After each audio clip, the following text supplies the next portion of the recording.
Hello everyone, welcome to IB technical classes. पिछले lecture में मैंने एसी मशीन का जो सिलेबस है उसका एक एनालिसिस किया था कि कौन कौन से यूनिट में कौन कौन सा टॉपिक पढ़ना है। वो अगर आप देखें तो अच्छा, नहीं देखें तो आप जाकर के उसको देख लीजिए, ठीक है। आज एक रफ ओवरव्यू फिर से देने वाला हूं मैं एसी मशीन में कि कौन उसको क्लासीफाई किस किस बेसिस पे और कौन कौन से कैटेगरी में उसको क्लासीफाई करते हैं, ठीक है।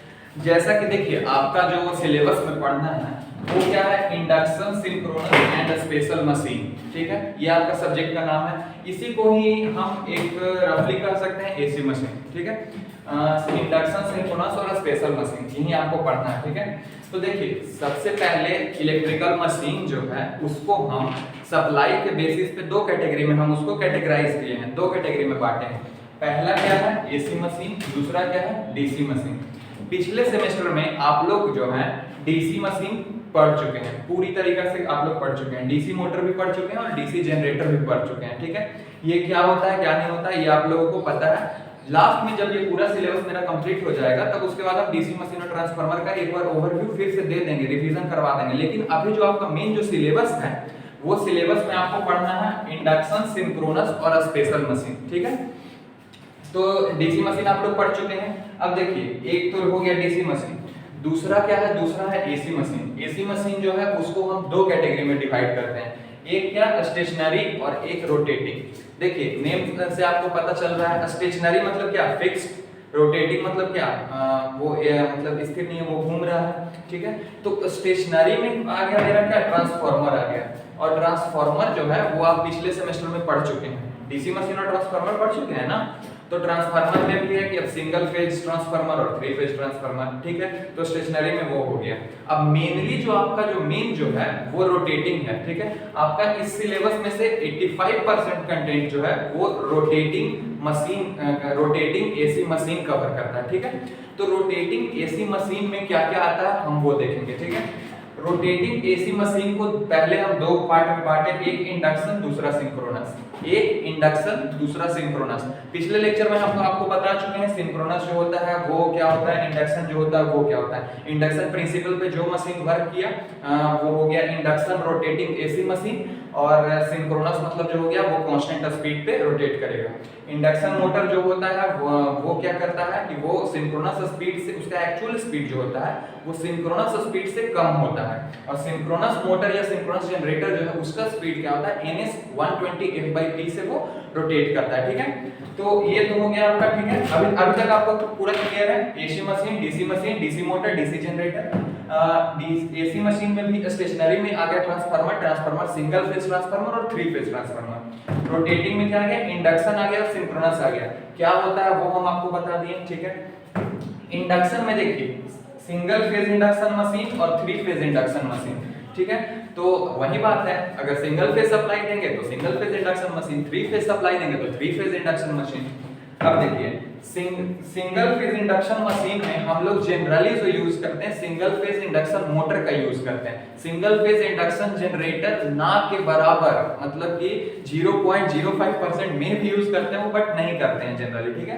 तो इस चलते इसको जो है सिंगल फेज इंडक्शन मशीन में क्या आ गया हमारा, सिंगल फेज इंडक्शन मोटर, ठीक है।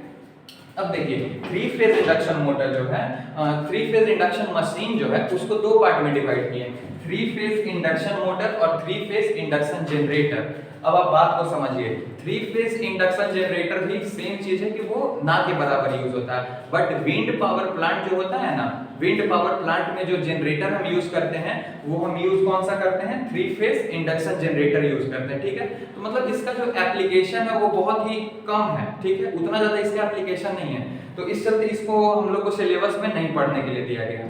मेनली जो हम लोग यूज करते हैं 90% इंडक्शन मशीन में वो क्या यूज करते हैं, three phase induction motor, three phase induction motor, ठीक है। थ्री फेज इंडक्शन मोटर क्या होता है, किस प्रिंसिपल पे वर्क करता है, उसका कौन कौन सा मतलब कंपोनेंट है, फिर उसके बाद उसमें स्लिप, टॉर्क, पावर, ये सब जितना चीज है ना वो सब हम आपको जब सिलेबस पूरे अच्छे तरीका से एक सीक्वेंस में स्टार्ट करेंगे तब हम आपको पूरे अच्छे तरीका से उसको डिस्क्राइब करेंगे, ठीक है। अभी के लिए आप समझ लीजिए three phase induction machine three phase induction generator जो कि बहुत ही कम यूज के नहीं के बराबर यूज होता है, और थ्री फेज इंडक्शन मोटर हो गया, ठीक है। अब थ्री फेज इंडक्शन मोटर जो है उसको हम कंस्ट्रक्शन के अकॉर्डिंग दो पार्ट में डिवाइड किए, स्क्यूरल केज इंडक्शन मोटर और स्लिप रिंग इंडक्शन मोटर, ठीक है। और इस दोनों में से भी सबसे ज्यादा जो यूज होता है वो क्या होता है, squirrel cage induction motor. Squirrel cage induction motor ही ज्यादा क्यों यूज होता है वो भी हम आपको बताएंगे, ठीक है। तो ये हो गया ओवरऑल इधर का क्लासिफिकेशन। अब इधर आ जाते हैं सिंक्रोनस वाले पार्ट में। तो सिंक्रोनस वाले पार्ट में जो मेनली हम लोग यूज करते हैं वो थ्री फेज सिंक्रोनस मशीन का यूज करते हैं, सिंगल फेज सिंक्रोनस मशीन का यूज ना के बराबर करते हैं। तो थ्री फेज सिंक्रोनस मशीन का यूज करते हैं। अब थ्री फेज सिंक्रोनस मशीन में भी जो है वो उसका दो पार्ट हुआ। देखिए मशीन जैसे जनरली हम लोग पढ़ते जा रहे हैं तो मशीन में क्या, एक जनरेटर तो दूसरा मोटर, ऐसे ही क्लासिफाई कर रहे हैं ना।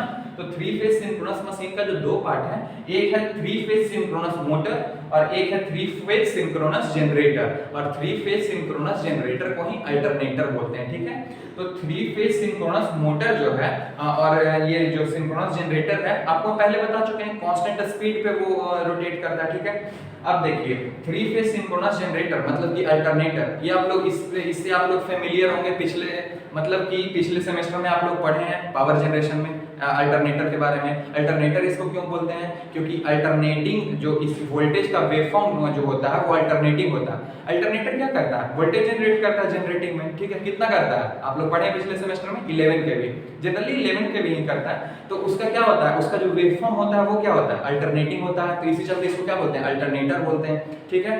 तो यहाँ तक आपका जो क्लासिफिकेशन है वो पूरा क्लियर है। मेन मशीन का जो क्लासिफिकेशन होता है वो ये होता है, और ये पूरा चीज हम आपको अच्छे से बता दिए क्या होता है क्या नहीं होता। बाकी डिटेल में हम समझेंगे जब सिलेबस हम लोग स्टार्ट करेंगे तो, ठीक है। तो ये तो हो गया इधर। अब देखिए कुछ स्पेशल मशीन आपको पढ़ना है जो कि आपके सीनियर जो थे उन लोगों के सिलेबस में ये ऐड नहीं था, लेकिन अभी के सिलेबस में बहुत ही ज्यादा अच्छा किया है कि ये टॉपिक को ऐड किया। कॉम्पिटिटिव पॉइंट ऑफ व्यू से देखें तो ये टॉपिक बहुत ज्यादा इंपॉर्टेंट है, क्योंकि इससे बहुत सारा ऑब्जेक्टिव बनता है, ठीक है। तो अब इसमें स्पेशल मशीन में आपको क्या क्या पढ़ना है, स्पेशल मशीन में आपको सर्वो मोटर पढ़ना है, फिर उसके बाद हिस्टैरिसीस मोटर पढ़ना है, यूनिवर्सल मोटर पढ़ना है, रिलक्टेंस मोटर पढ़ना है, स्टेपर मोटर पढ़ना है, रिपल्सन मोटर पढ़ना है। ये जो है ये सब आपको पढ़ना है, ठीक है। अब ये सब इसमें क्या है, इसका मतलब क्यों हम यूज करते हैं, इसका एप्लीकेशन कहाँ पे है, इसका टॉर्क स्पीड कैरेक्टरिस्टिक क्या है, ये सब चीज जो है, ये सब चीज जब हम सिलेबस में जाएंगे तो उस समय हम आपको पूरे डिटेल में बताएंगे, ठीक है। तो यहाँ पे आपको जो पूरा था ओवरव्यू दे दिए क्या होता है क्या नहीं होता है। अब हम क्या करेंगे, अब हम अपना जो सब्जेक्ट है वो सब्जेक्ट को हम स्टार्ट करेंगे। इस चलते स्टार्ट करेंगे क्योंकि टाइम आप लोगों को बहुत ही कम मिलने वाला है, क्योंकि आप लोग ऑलरेडी एक सेमेस्टर कह लीजिए आप लोग लैग कर रहे हैं, ठीक है। अपने जो सीनियर हैं उनसे एक सेमेस्टर लैग कर रहे हैं ड्यू टू कोरोना, ठीक है। तो इस चलते आपको तो मेंटेन करने के लिए एसपीटी क्या करेगा, आपको फिर से इस बार कम टाइम में ही एग्जाम लेगा, ठीक है। तो उसके लिए आपको सिलेबस जो है वो आपको 2.5 से 3 महीने में पूरा अच्छे से कंप्लीट करके रिवीजन कर लेना है, ठीक है। तो सिलेबस अब स्टार्ट करते हैं, ठीक है। ओके।